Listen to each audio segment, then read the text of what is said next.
Minjun Park sat alone in the back corner of the school cafeteria.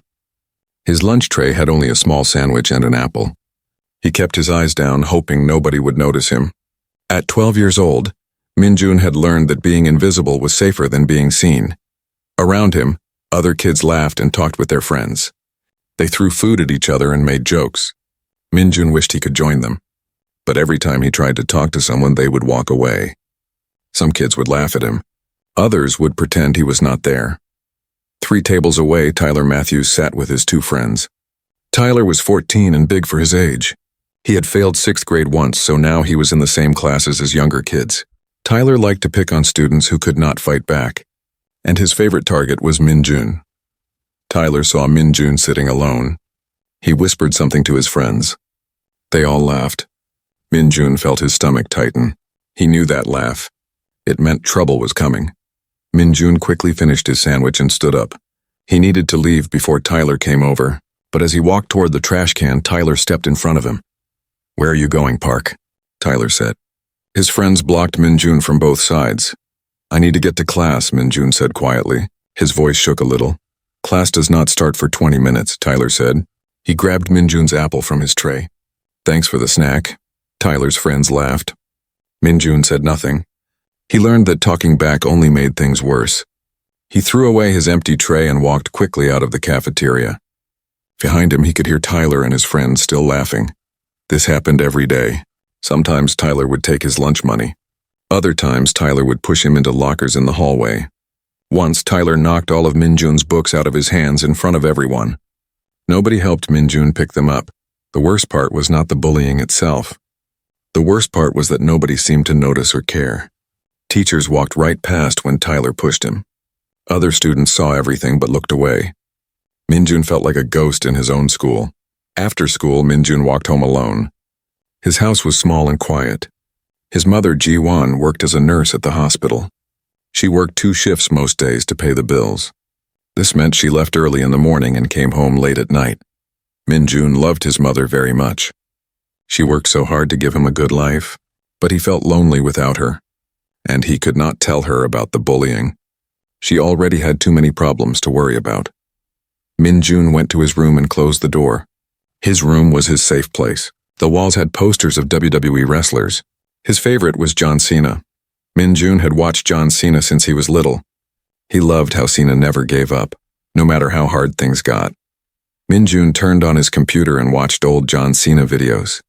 In one video, Cena was losing a match badly. The other wrestler was bigger and stronger. But Cena kept fighting. He kept getting back up. And in the end, Cena won. "Never give up," Cena said to the camera after the match.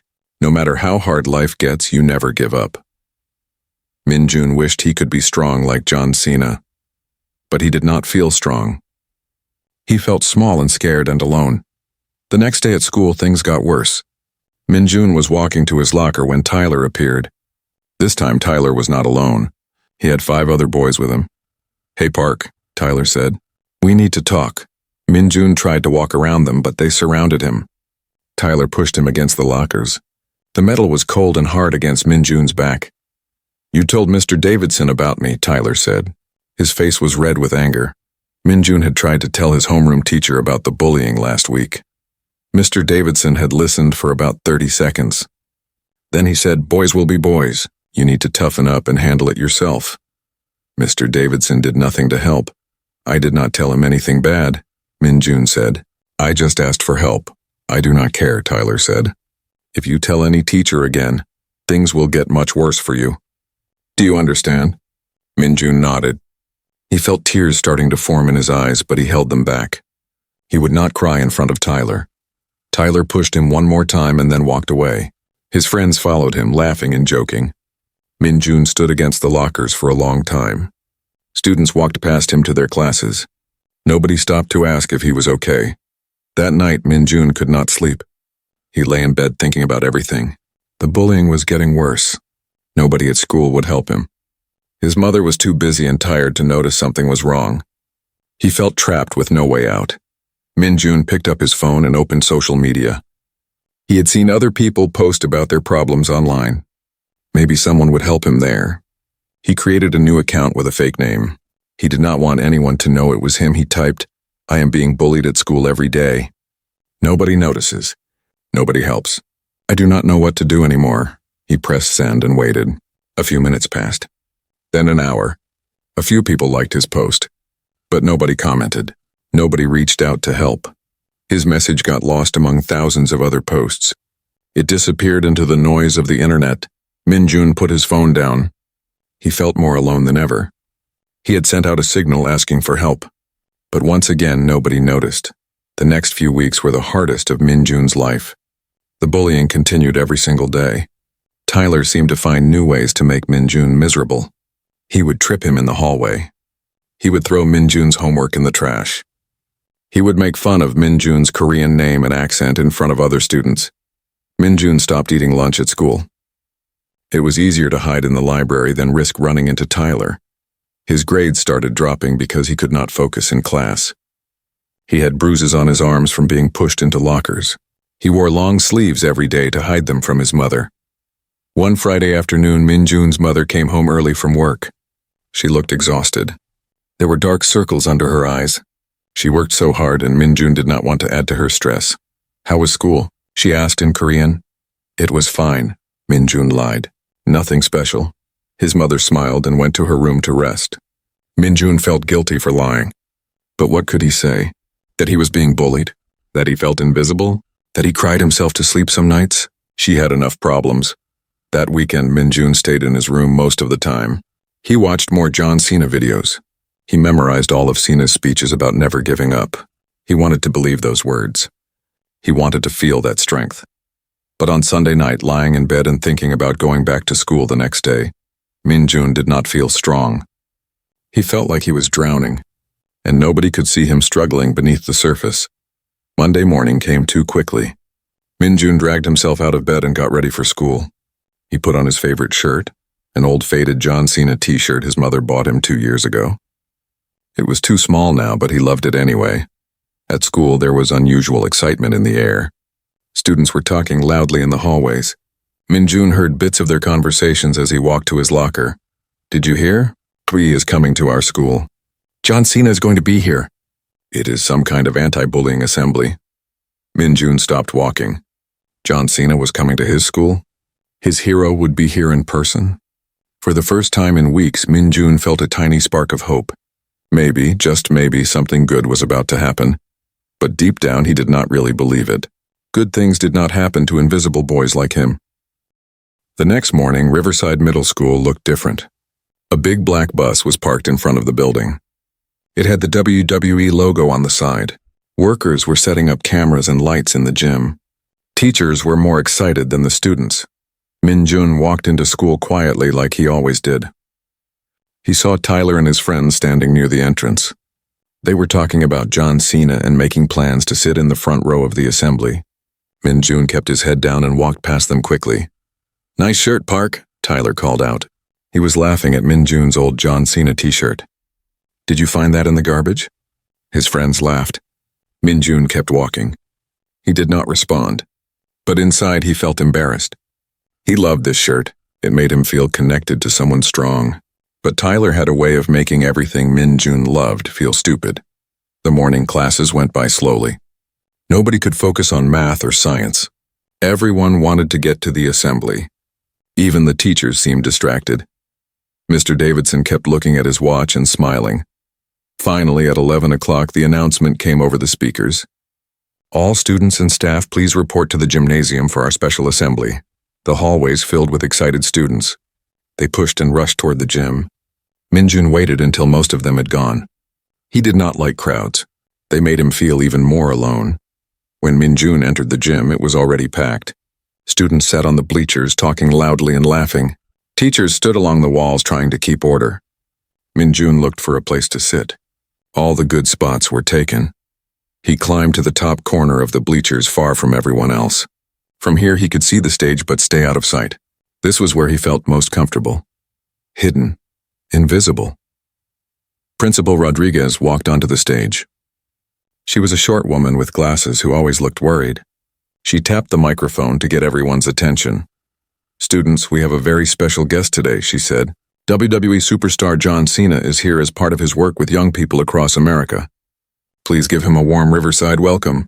The gym exploded with noise. Students screamed and clapped. Some jumped up and down. Music started playing, the same music John Cena used when he entered the wrestling ring. And then he appeared. John Cena walked onto the stage wearing jeans and a bright-colored t-shirt. He was bigger in person than he looked on TV.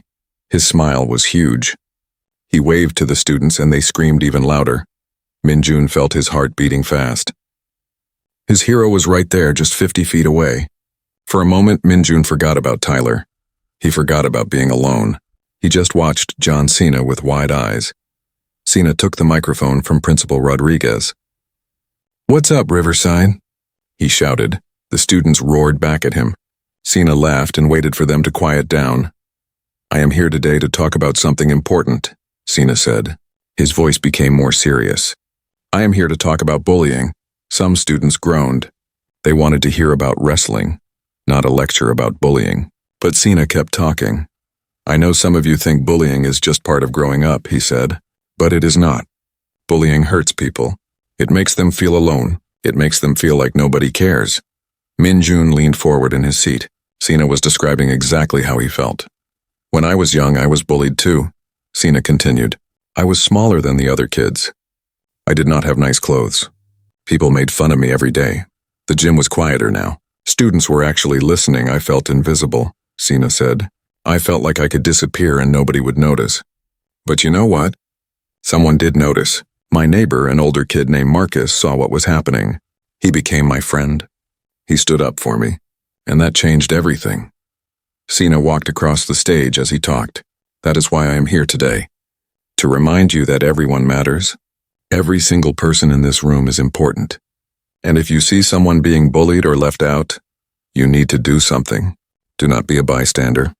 Be a friend. Be someone who notices." Min-jun felt tears starting in his eyes. He blinked them away quickly. He did not want anyone to see him cry. "Now I want to hear from you," Cena said. "Does anyone have questions?" Hands shot up all over the gym. Cena pointed to different students. They asked about wrestling, about his movies, about his workout routine. Cena answered each question with patience and humor. Then something strange happened. Cena stopped talking mid-sentence. He was looking up into the bleachers. His eyes were scanning the crowd, searching for something. Min-jun followed Cena's gaze. Was he looking at someone? The gym was full of hundreds of students, but Cena seemed to be focusing on one specific area, and then Min-jun realized Cena was looking at him. Their eyes met across the crowded gym. Cena stared at Min-jun for a long moment. Min-jun wanted to look away, but he could not. He felt frozen in place. Cena's expression changed. The big smile disappeared. His face became serious, almost sad. It was like he could see right through Min-jun. Like he knew everything just by looking at him. "You," Cena said, pointing directly at Min-jun. In the back corner, with the blue shirt, every head in the gym turned to look at Min-jun. He felt his face get hot. This was his worst nightmare. Everyone was staring at him. "Stand up," Cena said gently. Min-jun's legs felt like rubber, but he stood up slowly. He wanted to run out of the gym. He wanted to disappear. "What is your name?" Cena asked. "Min-jun," he said quietly. His voice barely worked. "Min-jun," Cena repeated. "That is a great name. I see you are wearing my shirt." Min-jun nodded. He could not speak. Down below he heard Tyler and his friends snickering. "Min-jun, I want to ask you something," Cena said. The whole gym was silent now. "What does never give up mean to you?" Min-jun opened his mouth, but no words came out. He had thought about those words 1,000 times. They meant everything to him. But he could not explain it, not here, not in front of everyone. His vision got blurry. Tears were forming despite his best efforts to stop them. His chest felt tight. He could not breathe properly. The gym started to spin a little. Min-jun sat back down quickly. He put his head in his hands. He was crying now and everyone could see it. "That is okay," Cena said softly into the microphone. "Sometimes the most important things are too hard to say out loud." Principal Rodriguez stepped forward looking concerned. She started to say something, but Cena stopped her with a gentle hand gesture. "Actually," Cena said, "I would like to extend my time here today. Principal Rodriguez, would it be okay if I spent some extra time meeting with students one-on-one after this assembly?" Principal Rodriguez looked surprised but nodded quickly. Of course, Mr. Cena, whatever you need. Great, Cena said. He looked back up at Minjun one more time. And Minjun, I would really like to talk with you. Would that be okay? Minjun lifted his head. His face was wet with tears. Through the blur, he could see Cena looking at him with kind eyes. Not pity, not judgment, just kindness. Minjun nodded slowly. Perfect, Cena said. I will see you after this assembly. Cena continued the assembly for another 20 minutes. He told more stories and answered more questions. But Minjun barely heard any of it. His mind was racing. John Cena wanted to talk to him. Personally, why? When the assembly ended, students filed out of the gym loudly. They were all talking about Cena and taking selfies. Tyler walked past Minjun's spot on the bleachers. Wow, Park, you cried in front of the whole school, Tyler said. That is so pathetic. His friends laughed as they walked away. But for once, Minjun did not care what Tyler thought. Something bigger was happening. A teacher approached Minjun. Mr. Cena is waiting for you in conference room B, she said. Do you know where that is? Minjun nodded. His heart was pounding so hard he thought it might explode. He walked slowly through the empty hallways. Most students had gone to lunch. The school felt quiet and strange. Minjun reached conference room B and stopped outside the door. He could see John Cena through the small window. Cena was sitting at a table waiting. When he saw Minjun, he smiled and waved him in. Minjun took a deep breath. This was it. He opened the door and stepped inside. The room was small and plain with just a table and a few chairs. Cena stood up when Minjun entered. Up close, he was even bigger than he looked on stage. Hey, Minjun, Cena said warmly. Thank you for coming. Please sit down. Minjun sat across from Cena. He kept his eyes on the table. He did not know what to say. Cena sat down too. He did not speak right away. He just sat there quietly, giving Minjun time.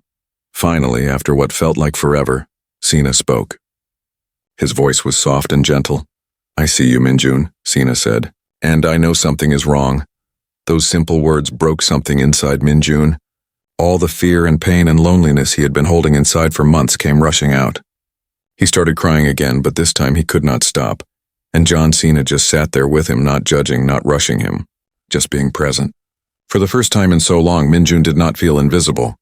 Someone had finally noticed his silent SOS signal. Minjun cried for a long time. John Cena did not tell him to stop. He did not look uncomfortable or check his watch. He just waited patiently like he had all the time in the world. When Minjun finally stopped crying, Cena pushed a box of tissues across the table.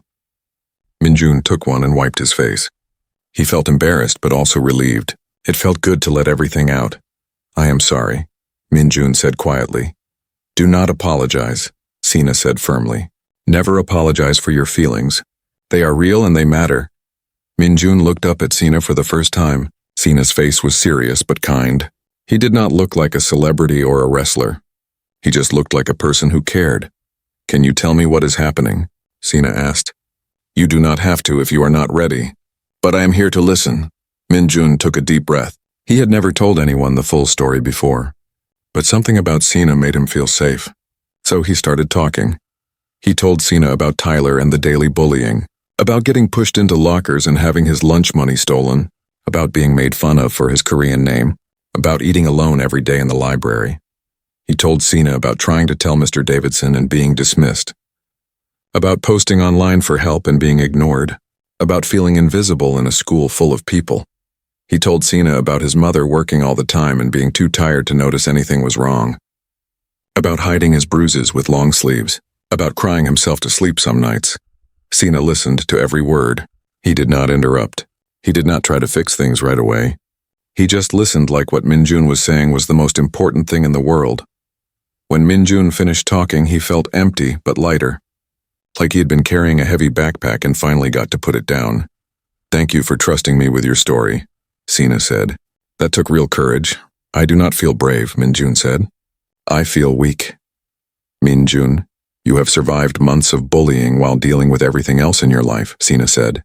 That is not weakness. That is strength. You are still here. You have not given up. Minjun had never thought about it that way before. But I need to ask you something important. Cena continued. Do you want things to change? Yes, Minjun said immediately. But I do not know how. I tried to get help. Nobody listened. I am listening now, Cena said. And I believe you. But here is the truth. I cannot fix everything for you. I am going to leave this school today and go back to my life. But you will still be here. Minjun felt his hope starting to fade. Wait, let me finish, Cena said quickly. I cannot fix everything, but I can help you find your voice. I can help you get the right people to listen. Will you let me do that? Minjun nodded. Good, Cena said. Now, is there anyone at this school you trust? Any adult who might actually help if they knew the full story? Minjun thought about it. Most of the teachers ignored him. Principal Rodriguez barely knew his name. But then he remembered someone. Mrs. Chen, Minjun said. She is the school counselor.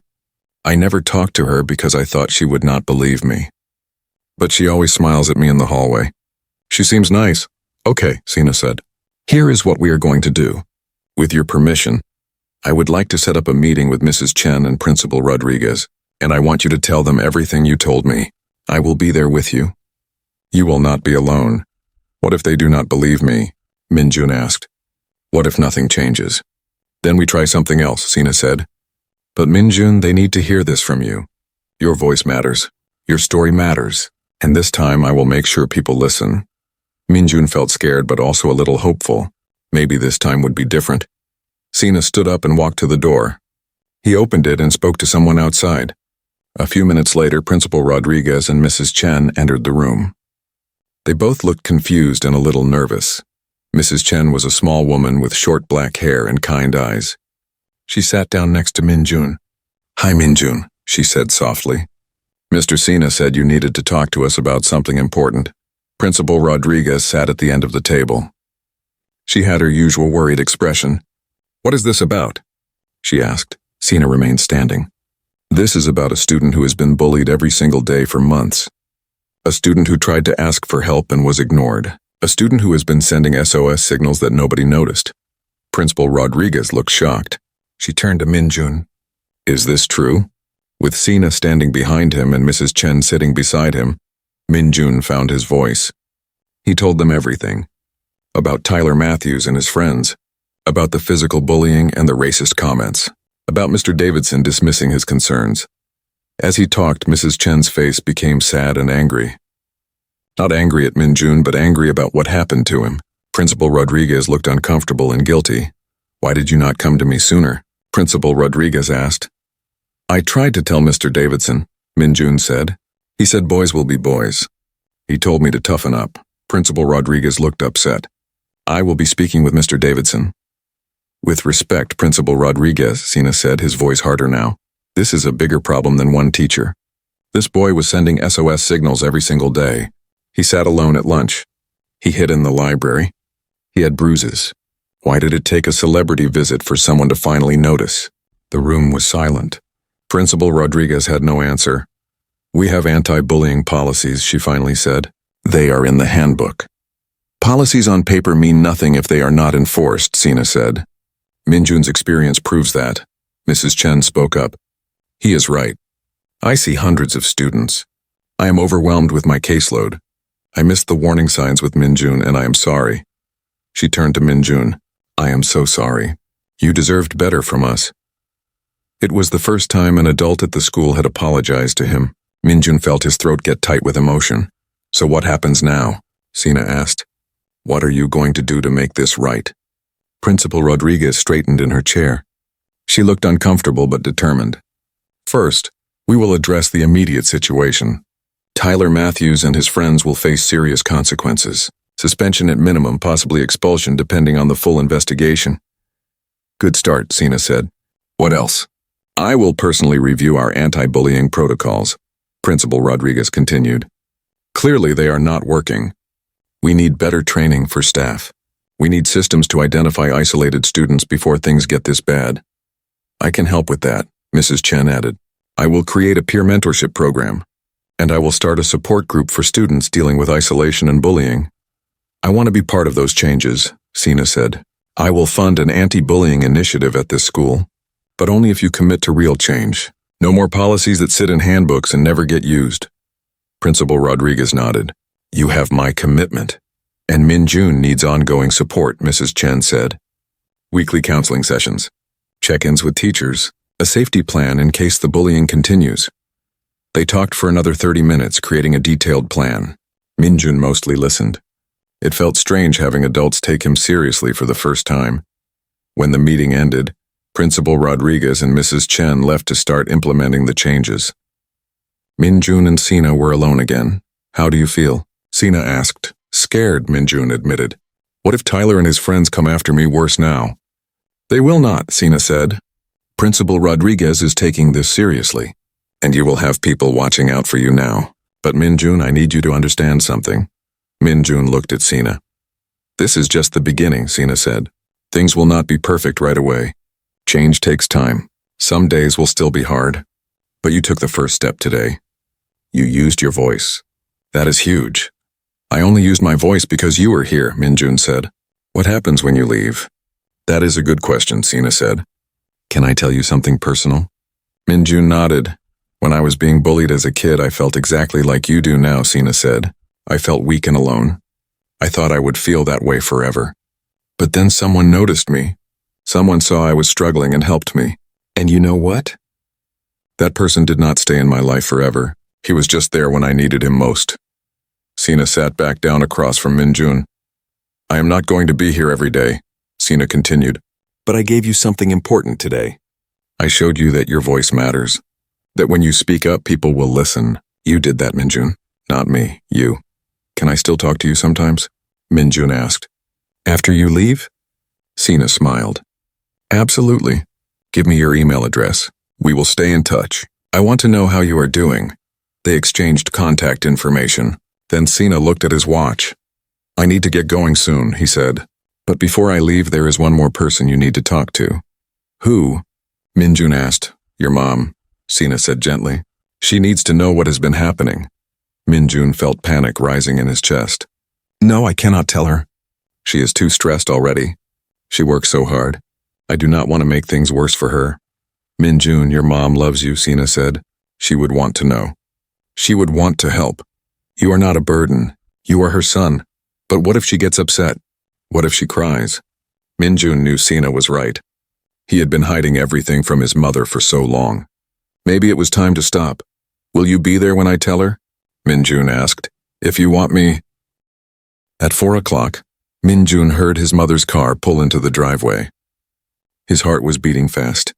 A few minutes later, there was a knock on the door. John Cena had arrived at the same time. Min-jun opened the door. Cena stood there with a warm smile. Behind him, Min-jun's mother, Ji-won, was getting out of her car. She looked exhausted from her shift at the hospital. But when she saw John Cena at her front door, her tired eyes went wide with shock. Mrs. Park, Cena said, extending his hand. Thank you for meeting with me. Ji-won shook his hand automatically. She looked at Min-jun with confusion. What is happening? Why is John Cena at our house? Please come inside, Cena said. We need to talk about Min-jun. They all went into the small living room. Ji-won sat on the couch. She looked worried now, not just confused. Min-jun sat next to her. Cena pulled up a chair across from them. Is Min-jun in trouble? Ji-won asked. Her English was good but had a strong Korean accent. No, Cena said quickly. Min-jun is not in trouble, but he has been going through something very difficult, and I think you need to hear about it. Ji-won turned to her son. Min-jun? What is he talking about? Min-jun's mouth felt dry. He had practiced what to say in his head all afternoon. But now that the moment was here, he could not find the words. Cena jumped in to help. Mrs. Park, I visited Min-jun's school today as part of an anti-bullying program. During the assembly, I noticed your son. Something about him reminded me of myself when I was young, so I asked to speak with him privately. Ji-won listened carefully. Her worried expression deepened. Min-jun told me he has been bullied at school for months, Cena continued. Physical bullying, verbal harassment, and isolation. He has been suffering alone, and I wanted to make sure you knew about it. Ji-won's hand flew to her mouth. She turned to Min-jun with shock and pain in her eyes. Bullied? For months? Why did you not tell me? I did not want to worry you, Min-jun said quietly. You work so hard. You are always tired. I thought I could handle it alone. Oh, my baby, Ji-won said. Tears filled her eyes. She pulled Min-jun into a tight hug. You should have told me. I am your mother. It is my job to protect you. I am sorry, Mom, Minjun said. He was crying too now. They held each other for a long moment. Cena waited quietly, giving them space. Finally, Jiwon pulled back. She wiped her eyes and looked at Cena. Please tell me everything. I need to know what happened to my son. Cena explained everything. The daily bullying from Tyler Matthews, the racist comments, the teacher who dismissed Minjun's concerns, the bruises that Minjun hid under long sleeves, the social media posts that nobody responded to. As she listened, Jiwon's face showed so many emotions. Anger at the bullies, guilt for not noticing, sadness for her son's pain. By the time Cena finished, she was crying again.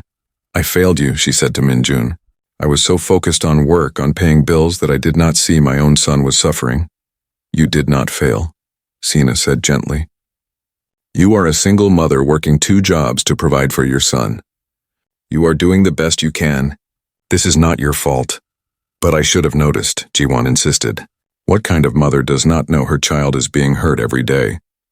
A mother who is also struggling to survive, Cena said. Mrs. Park, you cannot pour from an empty cup. You have been running on empty for a long time, trying to keep everything together. That is not weakness. That is incredible strength. Jiwon looked at Cena with grateful eyes. Then she turned back to Minjun. From now on, things will be different. I will make time. We will talk every day. You will never go through something like this alone again. But Mom, you have to work, Minjun said. We need the money. We will figure it out, Jiwon said firmly. You are more important than money. Nothing is more important than you. Cena cleared his throat. Actually, I can help with that too. The school connected me with some local resources. There are programs that can help with bills and expenses. There is also free counseling available for families. Mrs. Chen at the school will help you access everything. He pulled out a folder with information and handed it to G1. I also spoke with Principal Rodriguez. Cena continued. She wants to schedule a meeting with you tomorrow to discuss everything. The students who bullied Minjun will face serious consequences. And the school is implementing new programs to make sure this never happens to another student.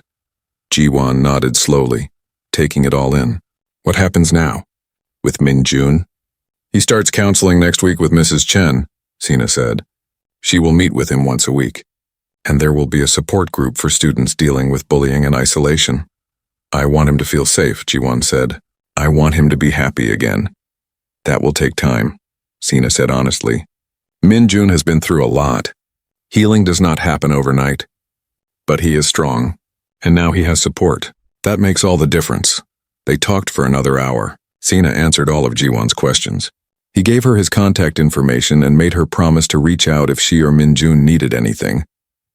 When it was time for Cena to leave, Jiwon stood up and bowed deeply. It was a traditional Korean gesture of deep respect and gratitude. Thank you, she said. You saved my son.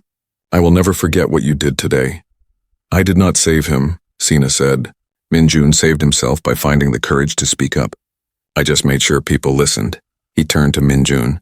Remember what we talked about today. Your voice matters, use it. And remember to never give up, no matter how hard things get.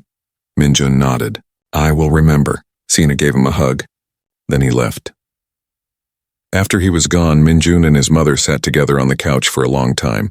Jiwon held her son close. I am so sorry, she whispered. I am so sorry I did not see what was happening. It is okay, Mom, Minjun said. You see me now. The next few days were difficult but also hopeful. True to her word, Principal Rodriguez suspended Tyler Matthews and his 2 friends for 2 weeks. Their parents were called in for meetings. The boys were required to attend counseling. Some students at school whispered about what happened. A few kids who had ignored Minjun before started saying hello to him in the hallways. It was strange and uncomfortable, but also nice. Mr. Davidson was required to attend additional training on recognizing and addressing bullying. He did not apologize to Minjun directly, but he no longer dismissed students who came to him with problems. Minjun started meeting with Mrs. Chen every Wednesday afternoon. At first it was awkward. He did not know what to say, but Mrs. Chen was patient and kind. She never pushed him to talk before he was ready. In their 3rd session, Mrs. Chen introduced Minjun to 3 other students. There was Daijong, a new transfer student from Korea who barely spoke English. There was Maria, who used a wheelchair and ate lunch alone because the cafeteria was not very accessible. And there was Lucas, whose parents were going through a divorce. I thought you all might benefit from knowing each other, Mrs. Chen said. Sometimes it helps to talk with people who understand what it feels like to be on the outside. The 4 students sat in an awkward circle at first. Nobody knew what to say. But then Dae-jung spoke in Korean to Min-jun. Min-jun responded also in Korean. They talked for a few minutes and then Min-jun translated for the others. Dae-jung said he feels invisible at school because he does not speak English well yet, Min-jun explained. He said he knows exactly how I feel. I feel invisible too, Maria said quietly. People see my wheelchair, but they do not see me. My parents are so busy fighting that they forget I exist, Lucas added. I feel like a ghost in my own house. And just like that, they were not 4 isolated students anymore. They were a group. They understood each other. Over the next few weeks, the 4 of them started eating lunch together. At first, other students stared at them, the weird group sitting at the corner table. But after a while, people stopped paying attention. Min-jun helped Dae-jung with his English homework. Maria taught them all how to play her favorite card game. Lucas made them laugh with impressions of their teachers. They became real friends. One day, Cena sent a surprising email. He was planning a WWE anti-bullying event in a nearby city. He wanted Min-jun to speak at it. Share your story, Cena wrote. Help other kids who feel invisible. Show them that things can get better. Min-jun was terrified. Speak in front of people? Share his story publicly? But he also felt something else. He felt like maybe his pain could have a purpose. He showed the email to his mother. Ji-won read it carefully. What do you think? Min-jun asked. I think you should do it if you want to, Ji-won said. But only if you are ready. There is no pressure. Min-jun thought about it for a whole week. He talked to Mrs. Chen about it. He talked to his friends. Everyone supported whatever decision he made. Finally, Min-jun wrote back to Cena. I will do it, he said. I want to help other kids like me. The event was scheduled for a Saturday 3 weeks away. Min-jun spent those weeks preparing. He wrote his speech with help from Mrs. Chen. He practiced saying it out loud even when his voice shook. His mother took the day off work to drive him to the event. Dae-jung, Maria, and Lucas came along for support. They all piled into Ji-won's old car and drove to the city. The event was held in a big auditorium. There were hundreds of people there, mostly young. My name is Min-jun Park, he began. His voice was quiet at first, barely reaching beyond the first few rows. And for a long time I felt invisible. He paused, gathering courage. The audience was completely silent. Every day at school I was bullied, Min-jun continued, his voice getting stronger. Kids pushed me into lockers. They stole my lunch money. They made fun of my name and where my family came from. I walked through the hallways feeling like a ghost. I sat alone at lunch. I cried myself to sleep some nights. In the audience, some parents wiped their eyes. Young people nodded, recognizing themselves in his words. I tried to ask for help, Min-jun said. I told a teacher. He said boys will be boys. He told me to toughen up. I posted online asking for help. Nobody responded. I sent out SOS signals every single day, but nobody noticed. Min-jun looked at John Cena, who stood at the side of the stage. Cena gave him an encouraging nod. I felt like I would feel that way forever, Min-jun said. Alone, invisible, like I did not matter. But then something changed. John Cena came to my school, and during an assembly in front of everyone, he looked at me. Really looked at me. He saw that I was struggling. He asked me to talk with him. Min-jun's voice cracked a little, but he kept going. For the first time, someone noticed, he said. Someone saw my silent SOS signal. And that changed everything.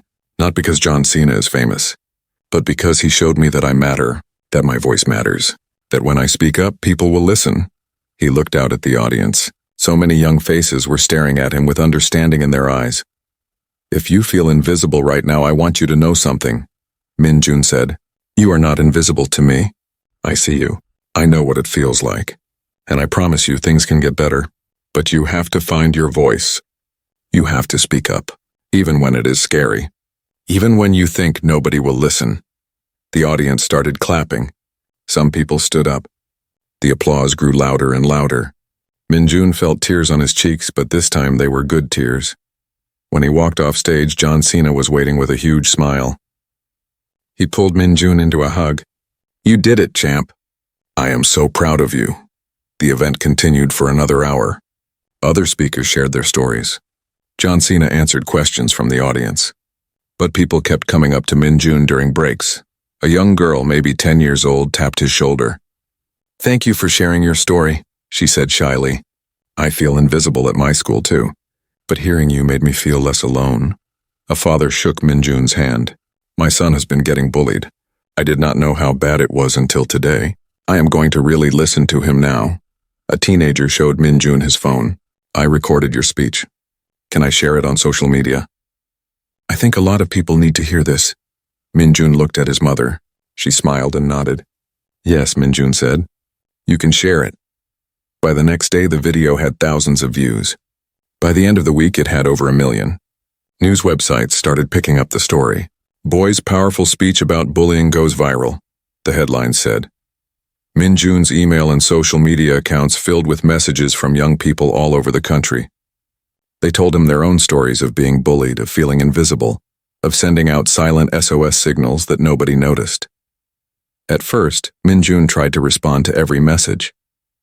But there were too many. So instead, he started a blog. He called it Never Invisible. On it, he shared his continuing journey of healing. He gave advice to other kids dealing with bullying. He reminded them that they mattered. Back at school, things continued to improve slowly. Tyler Matthews returned after his suspension. Minjun expected him to be angry and want revenge. But something had changed in Tyler, too. One day, Tyler approached Minjun in the hallway. Minjun tensed, ready to run. But Tyler just stood there looking uncomfortable. I wanted to say something, Tyler said. He would not look Minjun in the eyes. What I did to you was wrong. I was dealing with my own stuff at home, but that is no excuse. I am sorry. Minjun did not know what to say. The apology did not erase months of pain, but it was something. Thank you for saying that, Minjun finally said. I am not ready to be friends. But I accept your apology. Tyler nodded and walked away. They were not friends after that. But Tyler stopped bullying people. He started going to counseling. He was trying to change. Minjun's lunch table grew bigger. More students who felt left out started sitting with him and his friends. They called themselves the Noticed because they made sure to notice each other. They made sure nobody at their table ever felt invisible. 6 months after Cena's first visit, he returned to Riverside Middle School. This time it was not for an assembly. It was to present the school with an award. Riverside Middle School has shown real commitment to fighting bullying, Cena announced at a special ceremony. They did not just make promises. They created real change, and it started because one brave student spoke up. He called Minjun to the front of the auditorium. Principal Rodriguez was there too, along with Mrs. Chen and several other staff members. This Community Champion Award recognizes schools that go above and beyond to create safe, inclusive environments, Cena said. He handed the award to Principal Rodriguez, but he was looking at Minjun. And this school earned it because of you. The students cheered. Minjun felt his face get hot with embarrassment, but he also felt proud. Real change had happened. He had helped make it happen. After the ceremony, Cena pulled Minjun aside for a private conversation. They sat in the same conference room where they had first talked 6 months ago. Look at you now, Cena said with a smile. Public speaking, running a blog, leading a group of friends. You are not the same scared kid I met 6 months ago. I still get scared sometimes, Minjun admitted. Bad days still happen. I still have nightmares about the bullying sometimes. That is normal, Cena said. Healing is not a straight line. You will have good days and bad days. But the important thing is you are not alone anymore. You have people who see you. I want to tell you something, Minjun said. When you first noticed me in that assembly, I thought you were going to rescue me. I thought you would fix everything and make all my problems disappear. But I did not do that, Cena said. No, Minjun agreed. And I am glad you did not. Because you did something better. You helped me save myself. You showed me I had a voice. You made me believe I mattered. That was the real gift. Cena's eyes got a little watery. You know what? I never told anyone this publicly. But I was bullied as a kid too. I felt invisible too, just like you. Minjun looked surprised. Really? Really, Cena said. That is why I noticed you that day. I saw myself in you. I saw a kid drowning and nobody seeing him struggle. I could not walk away from that. Did it get better for you? Minjun asked. It did, Cena said. Slowly, and you know what helped the most? When I stopped just surviving and started helping others. When I turned my pain into purpose, just like you are doing now. They talked for another hour about everything. About Minjun's plans for the future. About his blog and the messages he was getting from kids around the world. About how he wanted to work with young people someday, maybe as a counselor or advocate. I think you would be amazing at that, Cena said. You have something special, Minjun. You have empathy. You know what it feels like to hurt. So you notice when others are hurting. That is a powerful gift. When it was time for Cena to leave, they stood outside the school building. It was a warm spring day. 6 months ago, this had been the worst place in Minjun's life. Now it felt different. Not perfect, but better. I will stay in touch, Cena promised. You keep me updated on everything. And if you ever need anything, you call me. Understood? Understood, Minjun said. They hugged one more time. Then Cena got into his car and drove away. Minjun watched until the car disappeared around the corner. He felt different than he had 6 months ago. Not completely healed, but healing. Not without fear, but braver. Not invisible anymore. That night, Minjun sat at his computer to write a new blog post. His mother was in the kitchen making dinner. He could hear her singing softly. She was happy more often now. They were both healing together. Minjun titled his blog post Never Give Up and Never Stop Noticing. He wrote about his journey from feeling invisible to finding his voice. He wrote about how one person noticing him had changed everything. But he also wrote about what came next. Here is what I learned, he typed. John Cena did not rescue me. He helped me rescue myself. He showed me that I had the power all along. I just needed someone to believe in me first. If you are reading this and you feel invisible right now, please know this. You matter. Your story matters. Your pain is real. And somewhere, someone is ready to notice you. But you have to help them see you. You have to find your voice and use it. It is scary. I know, I was terrified to speak up. But it was worth it. Because now I am not drowning anymore. Now I am learning to swim. And someday soon I will be helping others stay afloat too. So please do not give up. Keep sending your signals. Keep using your voice. Someone is listening. Someone sees you. I promise. Minjun posted the blog and checked his messages. There were already new ones from kids asking for help, sharing their stories, thanking him for understanding. Hi,